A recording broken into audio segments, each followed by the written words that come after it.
È iniziata stamane al Porticciolo di Portoscuso la sesta edizione del Big Blue Festival, l'unico eco-festival della Sardegna realizzato dall'associazione Argonautilus in collaborazione con l'assessorato della cultura del comune di Portoscuso per la direzione artistica di 011 Solution. La formula dei 3 giorni 20, 21, 22 agosto è classica. La prima parte delle 3 giornate sarà dedicata ai laboratori per i bambini, a cura di Argo Circolo Letterario Fantadia e di una nuova proficua collaborazione con l'associazione Opipolla.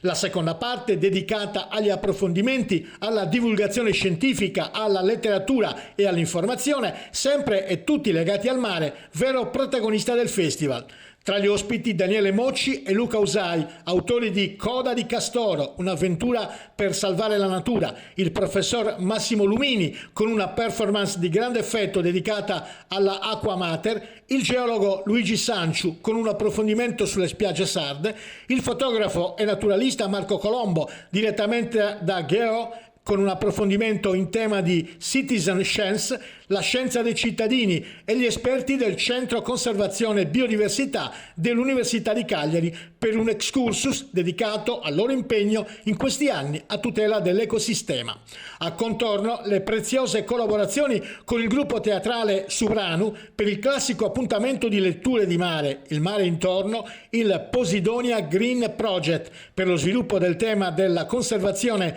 degli oceani secondo le indicazioni UNESCO, una mostra fotografica realizzata dai bambini per il progetto I Giardini Possibili e infine il ricordo di un amico carissimo a cura del gruppo di lettura Alta Voce.